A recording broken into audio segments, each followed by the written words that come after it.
સુરતમાં ટ્રેન અને પ્લેટફોર્મ વચ્ચે વૃદ્ધ ફસાયા. સીસીટીવી ચાલુ. ટ્રેનમાં ચડવા જતા વૃદ્ધનો પગ લપસ્યો. ટ્રેનની સાથે વૃદ્ધ ખેંચાતા ગયા. જીઆરપી જવાને બહાર ખેંચી જીવ બચાવ્યો. સુરત રેલવે સ્ટેશન પર વૃદ્ધ ચાલુ ટ્રેનમાં ચડવા જતા પગ લપસી ગયો હતો, જેથી ટ્રેન અને પ્લેટફોર્મની વચ્ચે વૃદ્ધ ફસાઈ ગયા હતા. સમય સૂચકતા દાખવી જીઆરપી જવાન ગુલાબસિંહ વૃદ્ધને ચાલુ ટ્રેન વચ્ચેથી ખેંચીને બહાર કાઢી બચાવ્યા હતા. સમગ્ર ઘટનાના સીસીટીવી પણ સામે આવ્યા છે. ટ્રેનની સાથે વૃદ્ધ ખેંચાતા ગયા. મળતી માહિતી પ્રમાણે સુરત રેલવે સ્ટેશનના પ્લેટફોર્મ નંબર 1 પર રાત્રે 10:47 વાગ્યે ઇન્દોર એક્સપ્રેસ આવી હતી. તે દરમિયાન એક વૃદ્ધ ચાલતી ટ્રેનમાં ચડવાનો પ્રયાસ કરી રહ્યા હતા.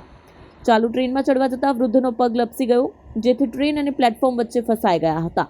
વૃદ્ધે ટ્રેનનું હેન્ડલ પકડી રાખ્યું હોવાથી તેઓ ટ્રેનની સાથે ખેંચાતા જઈ રહ્યા હતા. આ દરમિયાન સુરત રેલવે સ્ટેશન ખાતે ફરજ બજાવી રહેલા જવાનની નજર વૃદ્ધ ઉપર પડી. તાત્કાલિક સમય સૂચકતા વાપરીને સુરત રેલવે પોલીસના જવાન ગુલાબસિંહ મનસુખભાઈએ વૃદ્ધને ટ્રેન અને પ્લેટફોર્મ વચ્ચેથી ખેંચી લીધા હતા. આ દરમિયાન અન્ય લોકો પણ દોડી આવ્યા હતા અને વૃદ્ધને સ્વસ્થ કરવામાં મદદરૂપ થયા હતા.